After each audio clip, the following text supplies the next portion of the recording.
parei nessa. Então, nessa fase moderada, às vezes a pessoa fica hipersexual, fica assanhada. E aí é tanto a senhorinha de 80 anos que ficou viúva e 6 meses depois uma vizinha coloca ela no Tinder. Isso é história real.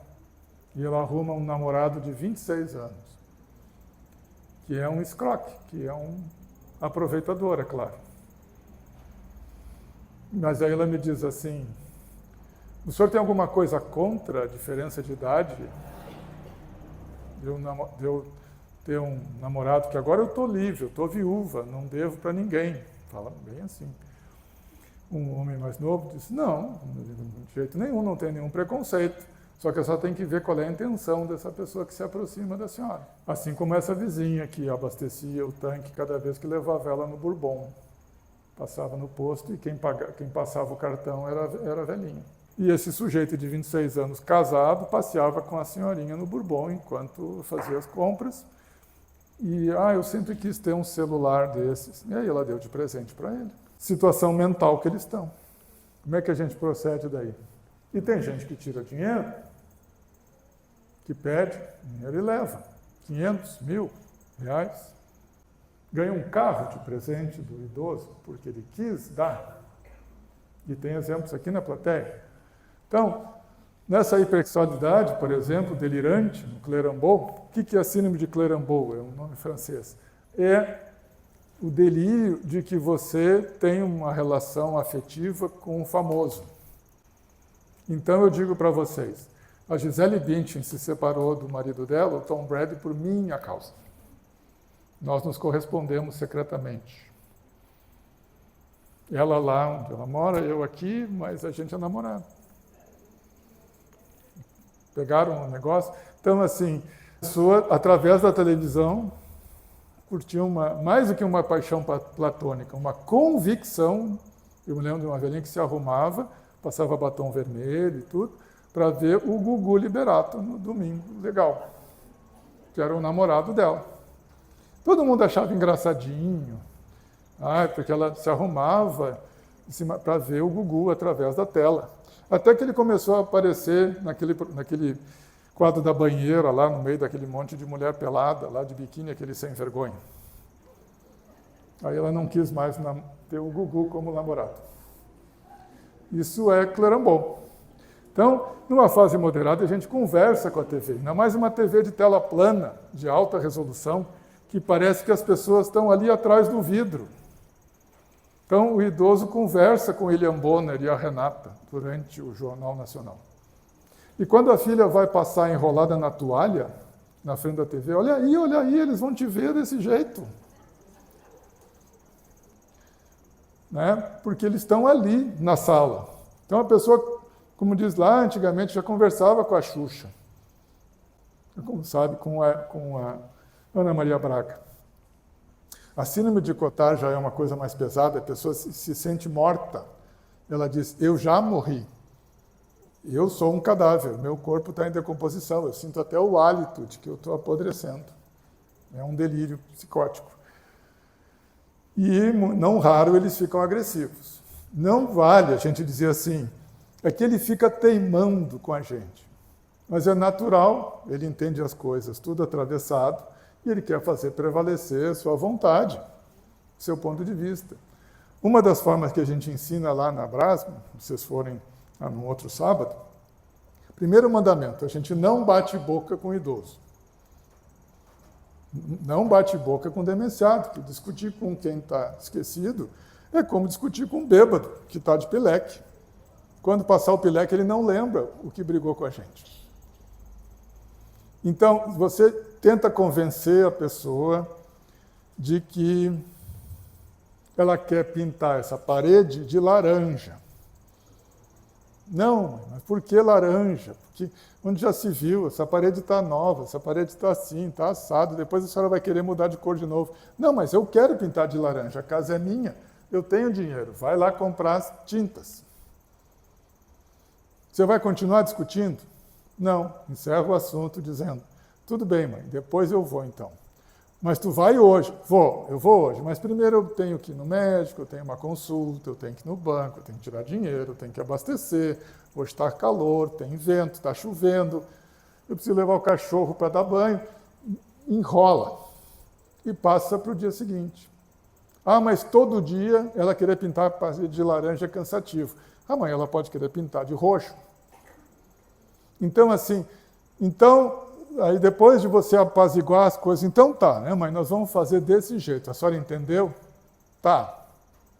E dali a 5 minutos ela volta ao assunto. E tu gastou um monte de energia, um monte de saliva para nada.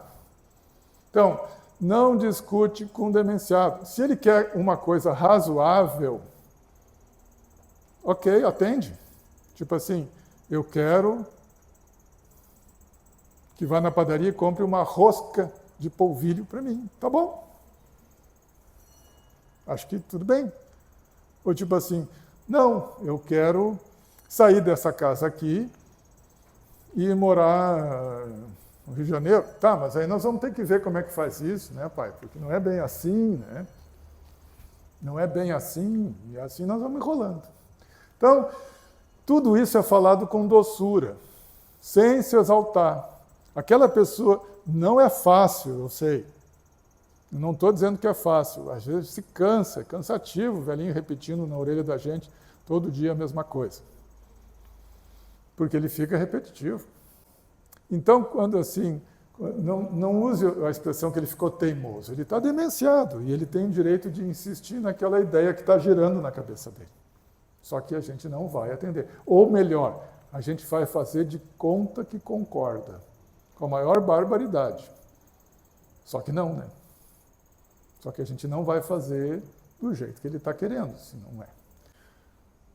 Então, numa fase mais grave, daí a pessoa, como em muitos lares geriátricos, já não conhece mais os familiares, já não reconhece mais rostos, atrofiou uma região do cérebro chamada giro fusiforme, que é uma área do nosso hardware aqui, onde está o reconhecimento facial.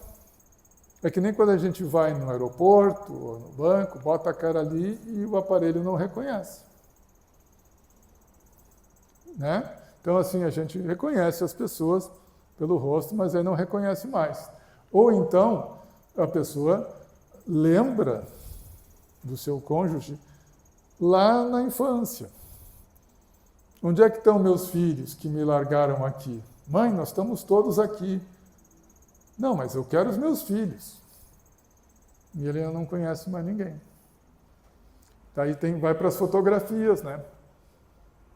Mas mesmo nas fotografias a pessoa tem dificuldade de reconhecer quem é. Ali na frente a pessoa fica mais restrita ao leito, vai para a institucionalização. Não é necessário muito preconceito com lares geriátricos, clínicas geriátricas, que quiserem ser mais politicamente corretos, instituições de longa permanência, ILP. É uma coisa meio boba de dizer assim. Para não usar a palavra asilo, né, que as pessoas têm horror a asilo, dá a entender, como o asilo lá do Dr. Alzheimer, que é um lugar de abandono de velho, que é onde você deixa o velho para morrer. E não é para ser abandonado, é para ser visitado todos os dias, mesmo que ele não se lembre da gente, sempre que a gente puder. Bom, mas aí eles podem ir para o lugar quando estão em boas condições mentais. Eu só vou levar minha mãe para o lar geriátrico quando ela não me conhecer mais. Isso aí representa a sua culpa, na verdade. A culpa de deixá-lo no lar geriátrico, de você atestar sua impotência de poder cuidar dela 24 horas. Um filho único tem que trabalhar, normalmente. E se for uma que só cuida, porque eu conheço família que tem 12 filhos, só uma cuida, os outros 11 ficam de fora, dando palpite de longe, ligando de vez em quando. A mãe está comendo banana? Está comendo banana todo dia. Que horas ela cesteia? Ela cesteia às 14h. Mas tu devia botar ela mais cedo. Está ligando lá de Tupanciretã. Então, para dizer bobagem, vem aqui cuidar, né? Normalmente fica sobre as costas de um. E esse um é 24 horas Porque é 24 horas que tu atende a pessoa, que ela solicita, que tu tem que prestar atenção nela. Ela vai tomar água, se ela vai no banheiro, se ela não vai fazer xixi fora do vaso. 7 dias por semana e 365 dias por ano enquanto ela viver. Nem um cara forte consegue fazer isso. Ele fica esgotado rapidamente. Então, uma das coisas é, a gente deveria dividir com outras pessoas essa tarefa, da família ou profissionais. E se dentro de casa a situação está um caos, recorrer aos lares e ambientes profissionais de atendimento, onde eles já estão acostumados a lidar com isso. Se a gente perceber má conduta, maus tratos, bom, é caso de reclamação e até de denúncia. Mas normalmente não acontece isso. Os lugares que a gente recomenda e prestigia, eles podem ficar melhor do que até no domicílio da gente. Então a pessoa termina a sua vida, como é o caso, sem se comunicar, tristemente, com o olhar parado, olhando para a direção da parede, numa posição semifetal, encolhida, que nem a dona Auguste. Aqui está essa sujeirada aqui é o beta-amiloide, e aqui estão os neurônios morrendo. Isso aqui, esse neurônio chamado em chama de vela, né? Ele já era. As paredes das células todas do organismo, e os neurônios também, têm proteínas em forma de cabelinhos, tá bom? Vou fazer de um jeito que todo mundo possa entender. São cabelinhos que atravessam a parede da célula. São proteínas de comunicação entre as células. E, de vez em quando, passa uma enzima ali e corta os cabelinhos. Eu devia ter vindo para cá com a cabeça raspada. No chão de uma barbearia, tem cabelo grande que é facilmente varrido. E os toquinhos pequenininhos? Porque aqui tem uma segunda enzima, e aqui está o defeito genético, que deixa um pedacinho para trás de 42 aminoácidos. Se ele tivesse 40, o organismo elimina. Com 42, ele se gruda. Os cabelinhos grudam uns nos outros, formando novelinhos assim. E aí não é mais limpo do organismo. Essa fase chamada oligômero, ele não limpa mais. E a presença desses acúmulos de pedacinhos de cabelo, vamos dizer assim, de proteína, dá um monte de reações nos neurônios em volta que eles começam a morrer. É bem complexo ali a cascata de letrinhas e tudo, mas esse aqui é um dos mecanismos para a doença de Alzheimer. Um dos mecanismos. O mais conhecido, a teoria do beta-amiloide. E é verdade. Então, numa feita de computador, o beta-amiloide seria essa sujeira aqui e os neurônios em volta morrendo, encolhendo, certo? Tá. E aí tem regiões do cérebro por onde isso começa e depois se espalha. No caso da doença de Alzheimer, é bem embaixo, daqui de cima da orelha, junto ao hipocampo, ali, chamado córtex entorrinal. Dali se espalha para outras regiões no decorrer dos anos. Tá? Então, esse que eu mostrei é um neurônio, infelizmente, evoluindo. Isso aqui é uma apoptose, quer dizer, uma morte cerebral, morte celular. Já temos exames assim aqui em Porto Alegre, ó, na PUC e na Santa Casa, que eles mapeiam quanto tem de beta-amiloide no cérebro.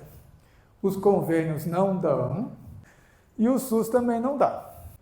Esse aqui é o Dr. Philip Scheltens, aquele magrão alto que eu falei, super simpático, ele atende todo mundo, é um bom papo de corredor, de congresso. E lá nos anos 90, ele já criou uma escala de quantos hipocampos estão atrofiando. 0, 1, 2, 3, 4. Na minha família teve pessoa que chegou no 4 e a memória ainda estava razoável, porque ela tinha muita cultura. Ela tinha 4 cursos superiores, tinha sido auditora-chefe da Receita Federal, poliglota, ainda tocava piano, e já tinha um 4. E esse alemão de Berlim aqui, o Franz Fazekas, que eu também encontro, esse é um alemão, como todo alemão, mais sério, mais fechado que o holandês. O holandês é um baita piadista. Tá? Ele dá as alterações circulatórias que o cérebro da gente vai sofrendo. Então, na ressonância, vem 2 tipos de laudo, assim, ó, vem comum, genérico, que não diz isso é Alzheimer, isso é doença de Levy. Tá? O que, para saber se a pessoa está acumulando beta-amiloide mesmo, aquela proteína, só com aquele exame mais caro. Essas são alterações indiretas, mas que nos servem como É importante saber quanto está. A mulher que sofre muito de enxaqueca, ela faz aqueles pequenos pontinhos brancos ali. E 20% de vocês sofrem de enxaqueca. 1 em cada 5. E esse aqui é o exame legal. Ó, aqui é o normal para mim, certo? Na minha idade, eu ter isso aqui tanto de beta-amiloide, que é esse laranjão aqui, e aqui se eu tivesse Alzheimer, que nem a dona Auguste Deter, tem muito mais que normal. Isso aqui é medido pelo aparelho. Então seria muito fácil se eu pudesse pedir para todo mundo uma ressonância, um PET amiloide e um tau. Daí eu mato a pau. Daí eu sei que é a doença de Alzheimer que está ali por trás. As boas novas, quer dizer, é que já está disponível.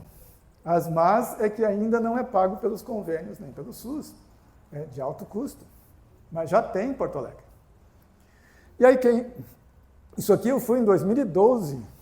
Isso aqui é uma foto que eu bati lá do Instituto Karolinska, em Estocolmo. Eu fui encontrar esse senhor aqui, o professor Nils Andreasen, quem me recebeu super bem lá. Passei o dia com ele, almocei com ele no refeitório da universidade. No Instituto Karolinska é uma alameda de prédios de pesquisa, de hospitais. É do tamanho da Independência, assim, só de hospitais.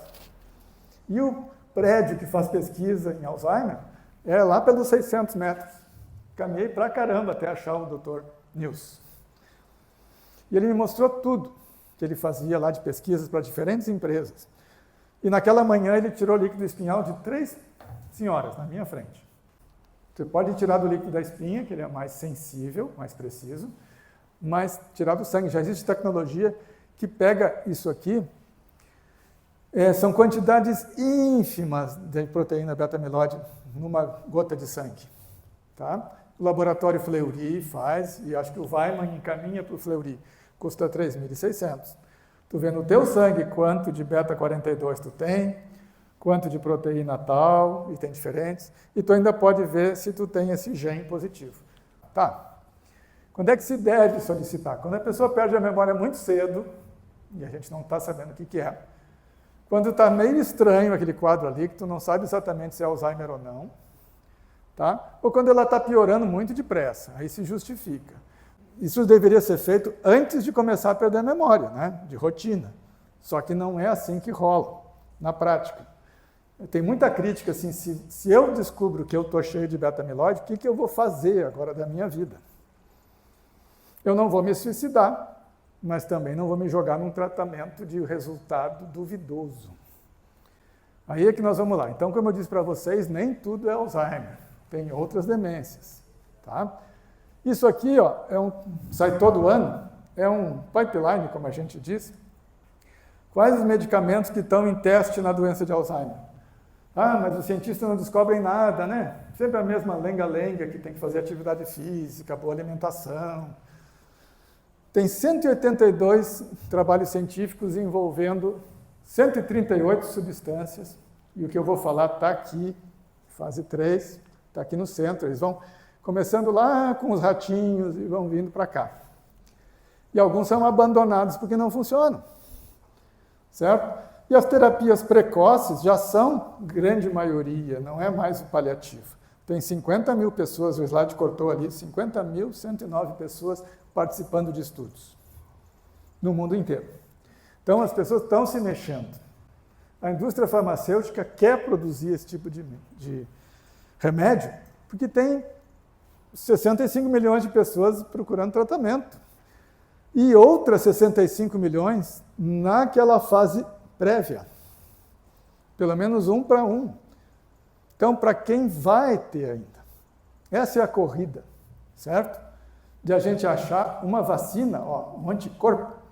E essas coisinhas que parecem um Y aqui, são anticorpos.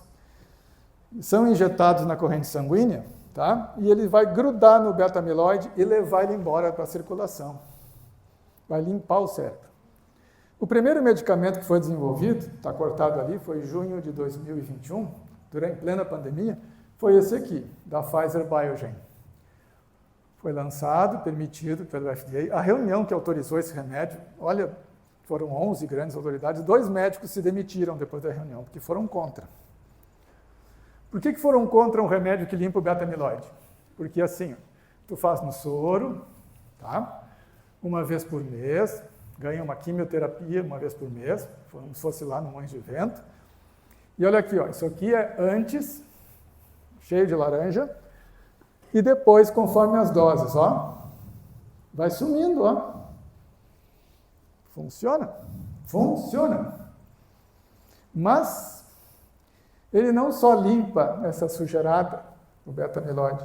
O beta-amiloide também se deposita na parede dos vasos, que ficam frágeis. E aí, 40%, quase no caso desse remédio, desenvolve edema cerebral, que leva 4 meses para desfazer, ou microhemorragias. E se tiver 4 desses pontinhos de microhemorragia, a medicação é suspensa. E quem tiver aquele gene lá não pode receber, porque vai ter mais microhemorragia. Vai ter depósitos de ferro pelo cérebro. Pô, Paulo André, então está me dizendo que festejaram esse troço. E quanto é que ele dá de benefício? Aqui foi o segundo que foi lançado, que está à venda nos Estados Unidos, e tu pode importar aqui para o Brasil. Ele é um pouquinho melhor, e ele é feito a cada 15 dias. Caro que é uma desgraça. O primeiro custava 7 de junho de 2021, $56 mil por ano. Aproximadamente 300 mil. Tá? Por ano. Depois ele baixou, porque a mesma empresa lançou o segundo. O Leqembi. Esse é feito a cada 2 semanas. Mas olha só, o terceiro está à venda agora no Brasil, já tem preço do seu laboratório. Tem clínicas em São Paulo que já estão fazendo. Essa injeção é mensal, é uma dose menor durante 3 meses, depois a dose dobra. Esse é o Kizumba. Limpa o beta-amiloide. A bula dele diz que ele teve uma melhora de 35% dos pacientes. E os pacientes ganharam 5 meses de memória, em relação a quem não fez. E efeitos colaterais, 30%. Está na base de R$6 mil cada frasquinho. Normalmente são 2 por paciente, 12 mil por mês. O governo vai pagar? Vai brigar, pode brigar. Mas eu não quero, mas eu comecei a ficar esquecido, eu não quero ter Alzheimer, não quero terminar na geriátrica de fralda, eu tenho direito a isso.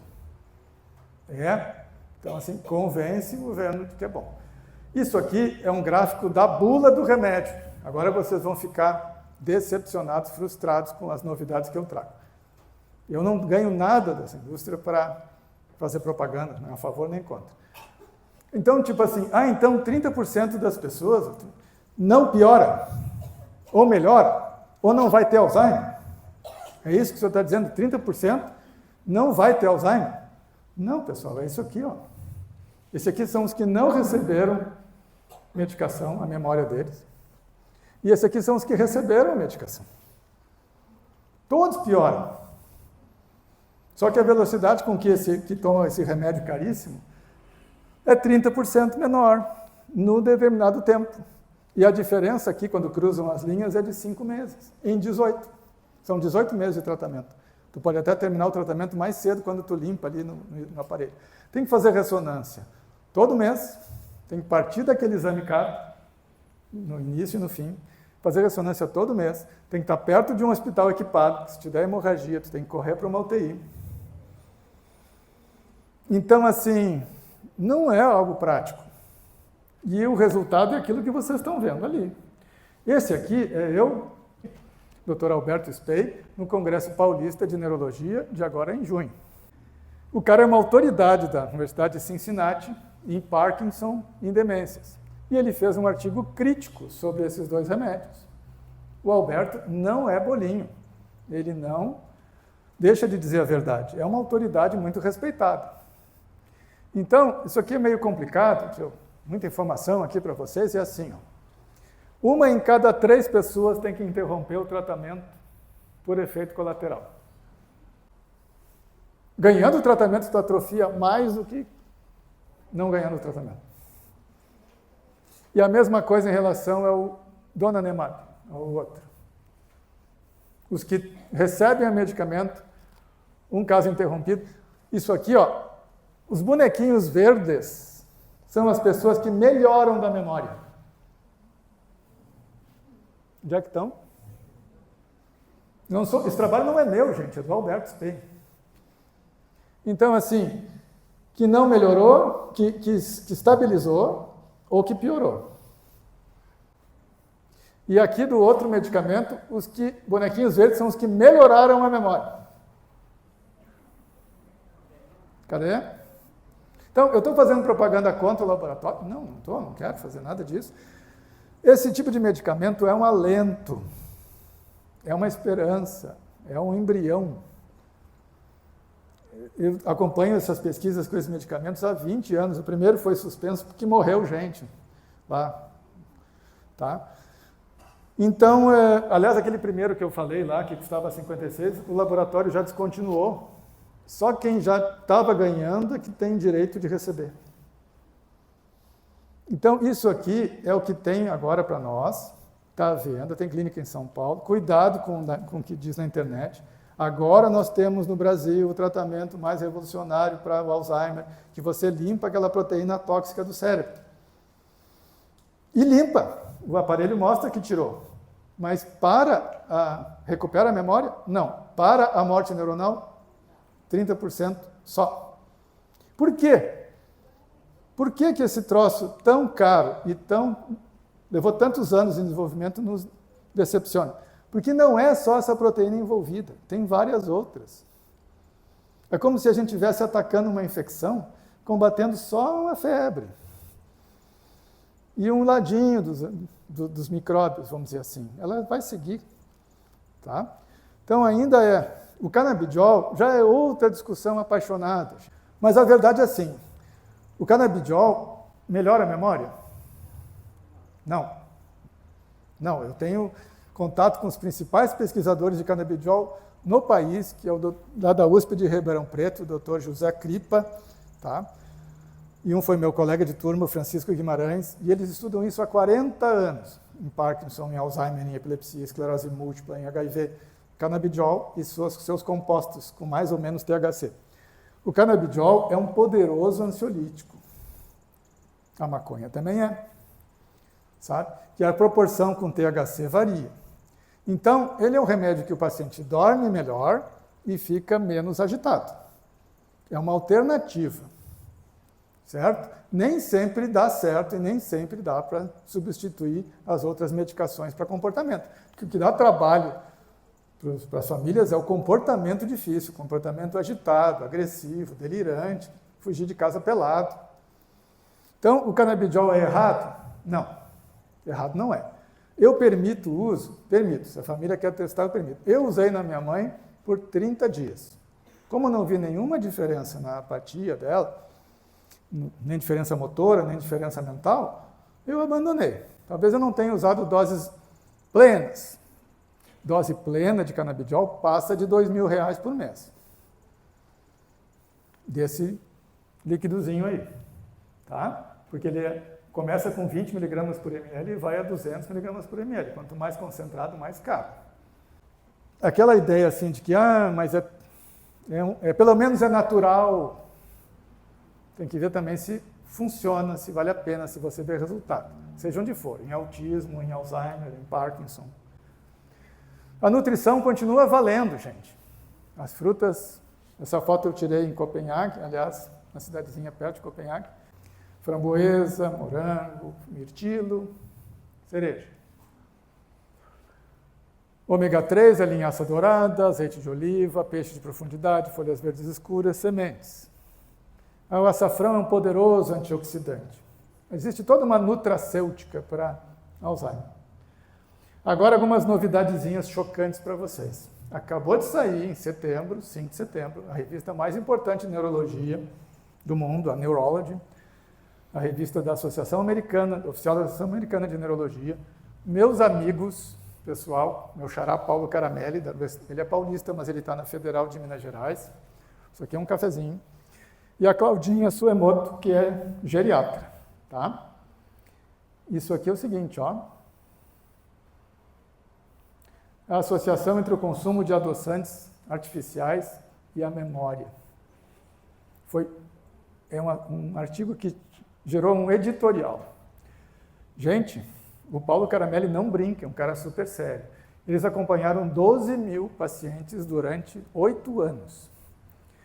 E as pessoas que têm consumo de doses mais altas de adoçante, e isso equivale a 1 colher de chá por dia, tiveram uma perda de memória muito grande, de 62% mais rápido que os que não tomavam, 32% na memória, e na dificuldade de achar palavras. Então, aposto que alguns de vocês são diabéticos ou tomam alimentos que têm aspartame, sacarina, acesulfame, eritritol, sorbitol e xilitol. Isso aqui tu compra em casa natural, né, para fazer dieta e tal. Ah, mas vai ver que é porque eram diabéticos. Não, os não diabéticos. Fala, Maria de Lourdes. Xilitol, sim, xilitol também. Trabalho do Paulo, não sou eu que publiquei. Eles não estão dizendo assim, parem todos de consumir esses produtos porque a gente deu alerta. Eles publicaram e vai ter que seguir mais pessoas usando para continuar os estudos, certo? Mas o que eles detectaram em 8 anos, em 12 mil pessoas, já foi suficiente para dizer: cuidem muito bem de tomar isso aqui, porque isso aqui é tóxico. Isso aqui gera radicais livres no cérebro. Aumenta a oxidação. Publicado nesse mês de setembro. Tá? Eu dou o artigo para quem quiser. Então, olha só, todos esses refrigerantes, 0, que eu já tomei, não é? Vocês têm ideia assim, ó, desses produtos aqui, o que tem mais aspartame?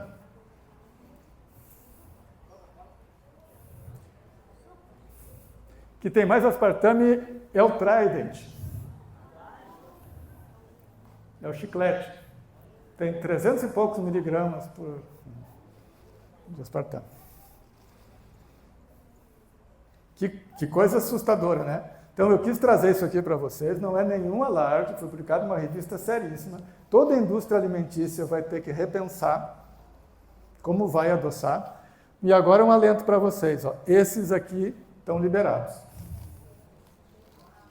A estévia é aquela florzinha ali. A talmatina é uma planta africana chamada catenfe. E já tem um que junta os dois para dar sabor, que é a estévia e talmatina. Isso está permitido.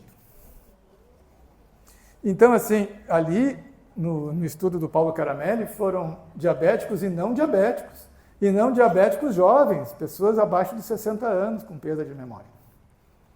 Testadas. A Coca-Cola, que não é 0, tem açúcar. E tem lá outras coisas. A senhora conhece a fórmula completa da Coca-Cola? Eu não. Eu não conheço, eu não sei o que eles escondem lá dentro.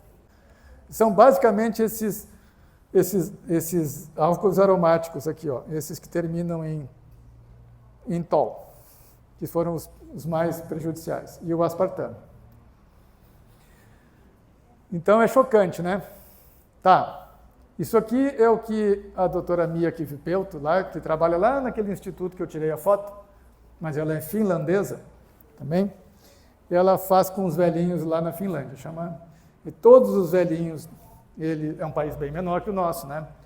Eles têm atividade, são chamados para atividade física, para fazer exercícios, para fazer yoga, para participar de jogos, controlam o peso, diabetes, pressão alta, colesterol. E as curvas de demência deles estão diminuindo ao longo das décadas. A Unicinos já começou um trabalho assim muito bom. E aqui é como o exercício físico reduz a taxa de declínio cognitivo da gente. Esse é o remédio que eu dou para mim, porque ele aumenta o brotamento dos neurônios, diminui a atividade inflamatória, diminui o cortisol, levanta neurotransmissores, melhora a oxigenação cerebral. Tem um monte de substâncias positivas que aumenta e um monte de substâncias negativas que o exercício físico diminui. Tá? Aqui está em inglês, eu não tive tempo de traduzir, porque é um artigo que eu baixei esta noite. Tá? E ali está escrito assim, ó, os fisicamente ativos, risco reduzido de desenvolver perda cognitiva leve e doença de Alzheimer, por causa de fatores positivos, neurogênese, força muscular, densidade óssea melhorada, a função cardíaca melhorada, sono, diminui a produção de beta-amiloide. É o que eu faço para mim. E aqui é o contrário, a vida sedentária, estilo de vida sedentário. Piora a memória, o comportamento, perda sináptica, atividade inflamatória no cérebro, aumento da posição de beta-amiloide, atrofia muscular, perda de massa muscular. Ué. Então, assim, precisa se matricular na academia, tem que fazer crossfit, tem que fazer assim. Bom, dos músculos sai uma proteína chamada irisina. Ela faz os neurônios brotarem. E ela vai ao cérebro. É simples isso aqui para fazer. É botar os tênis e participar de caminhada. E se for caminhada em grupo, melhor ainda. Você vai conversando.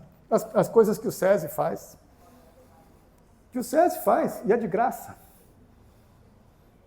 É botar os tênis e dar uma volta na quadra. E qual é o tempo que precisa, Paulo André?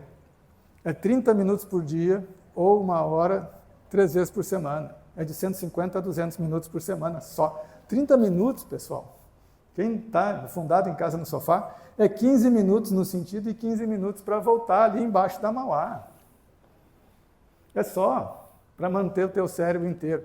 E qualquer exercício funciona. Não precisa ser bonitinho, sorridente, mas dança de CTG funciona, bailinho funciona. E não custa aquela fortuna lá. Ou seja, a minha mensagem de ano para ano continua. Agora eu vou falar para vocês sobre essa descoberta aqui, que ano passado já falei, que é o chamado sistema linfático do cérebro. Bom, as moças aqui sabem o que é drenagem linfática, que é a massagista lá pegar e espremer as pernas das moças no sentido da circulação, para trazer o líquido que fica acumulado embaixo da pele. Esse líquido está no tecido fora dos vasos sanguíneos. Sabe? Ele inchou.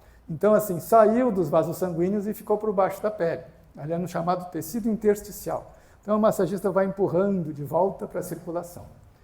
O cérebro não tem esses vasinhos linfáticos. Esse líquido do cérebro é captado na superfície, assim, junto das meninges. Tá?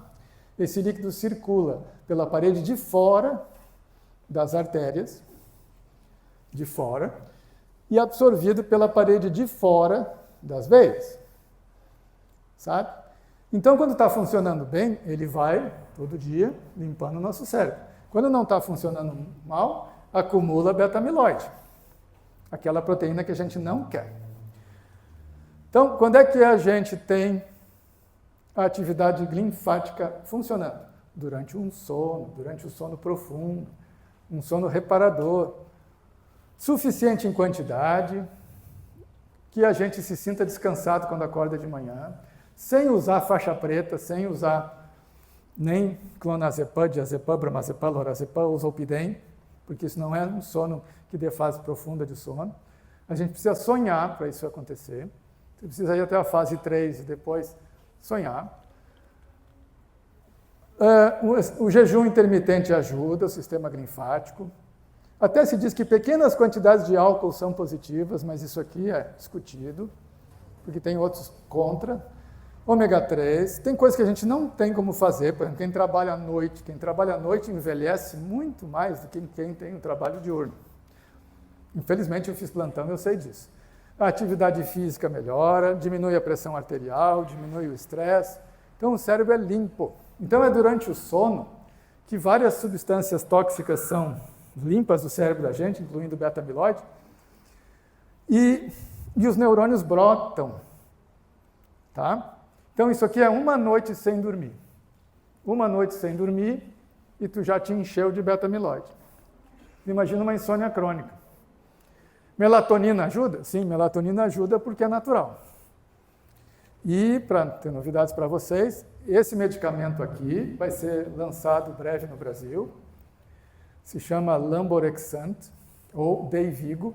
Por enquanto é muito caro, ainda não foi negociado o preço, mas é um medicamento que melhora o sistema linfático e diminui a confusão mental dos pacientes já com demência. É um novo medicamento para insônia. Não tem nada a ver com esse laboratório que está aqui, é de outra companhia. Vamos ver quem é que vai trazer. Isso aqui ele funciona diretamente no hipotálamo, numa substância chamada orexina.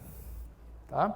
A depressão, então, ela é tóxica. A existência da depressão no nosso cérebro mata neurônios no hipocampo. Esse aqui é o Dr. Flávio Kapczynski, meu colega psiquiatra do Hospital de Clínicas de Porto Alegre, que há mais de 15 anos ele trabalha com ratinhos e com pessoas. Com paciente bipolar, ele foi presidente da Associação de Transtorno Bipolar, Mundial de Transtorno Bipolar. Ele deu aula na Universidade Macfarlane, no Canadá. Esse cara é um gêniozinho, meu colega. Então ele mostra como a bipolaridade ela é tóxica para o cérebro. E aí, agora, no Congresso de Toronto, de junho, aparece um pesquisador mostrando como o lítio é um remédio bom para a gente não prevenir o Alzheimer ou para dar em nanodoses, microdoses, doses muito abaixo daquela que é usada na bipolaridade, tipo 1/4 de comprimido, para preservar a memória e preservar neurônios. E foi muito festejado esse artigo científico aqui que saiu no dia 30 de junho. Porém, como os brasileiros às vezes levam desvantagem, já em 2007, há 18 anos atrás, esse meu amigo da USP já tinha descoberto isso. E já tinha feito o trabalho de acompanhamento de pessoas ali que começam a perder memória, deu microdose de lítio e elas diminuíram menos a memória, muito menos daquelas que não tomaram. Então, os brasileiros, às vezes, não têm a devida valorização. Ou seja, eu com depressão, dormindo mal, botando adoçante na minha, tomando Coca-Cola, eu vou nessa direção aqui, ó. E eu fazendo atividade física, dormindo bem, eu vou nessa direção aqui. É o que eu faço para mim. Então, se encher de remédios não é uma opção. A gente toma aquilo que a gente precisa para manter o cérebro saudável. E o conselho é a gente largar um pouco o controle remoto, sair da poltrona, sair do sofá e pegar sol lá fora. 30 minutos, pode ir para academia, para ginástica, pilates, dança de CTG, vai para o bailinho, sai do sofá, só isso, dá uma volta no quarteirão. Tá bom, tá no inverno, tudo bem, vamos procurar outra atividade para fazer, bota aquelas bicicletinhas, então, dentro de casa. Mas assim, mexa-se. E também tire o tempo para meditar, para ficar sozinho, para uma boa leitura, para comunhão com Deus. Porque isso é terapêutico. Ele nos deu o exercício físico ao mesmo tempo e o repouso. Isso aqui são os 8 remédios que há mais de 150 anos são propagados. Eu coloquei ali um fator de risco, eu não li para vocês. Poluição do ar. Viver na poluição do ar aumenta o risco de Alzheimer. Mas eu tenho sabendo que gente que cresceu na zona rural, lá no meio do mato, que teve Alzheimer. Sim, talvez por outras razões, pelo isolamento, pela falta de acesso à leitura, à cultura, por outras razões também, não está livre. Assim como não estão livres os médicos, meus colegas que consultam comigo dando sinais de Alzheimer. Então, esses 8 remédios aqui, a ciência hoje prova que todos são verdadeiros. Inclusive a religiosidade da gente. E aí não importa qual doutrina que você segue, acredita, qual é a tua fé, mas essa elevação do pensamento é algo que diminui o cortisol. Eu já dei palestras sobre os efeitos cerebrais da crença, da fé, da oração e da compaixão por outra pessoa. Então, eu quero convidar vocês para aparecer quando quiserem, porque esse é um trabalho gratuito que eu faço há 23 anos.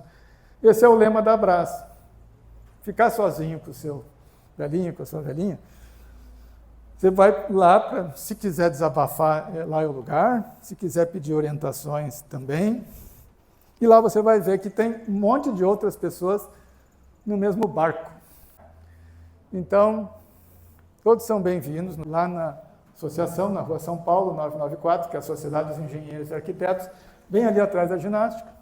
Ali a gente fala sobre o caso de cada um e comenta: meu pai não quer tomar banho, como é que eu faço? Meu pai insiste em dirigir e não quer entregar a chave. A minha mãe, quando vai no banheiro, faz xixi fora do vaso. Isso aqui eu deixo como mensagem e vou ficar à disposição de vocês. Posso repetir isso aqui quantas vezes quiser, com mais notícias. Algumas foram novidades para vocês, impactaram, outras menos. E a gente segue na luta, né? Muito obrigado a todos. Obrigado.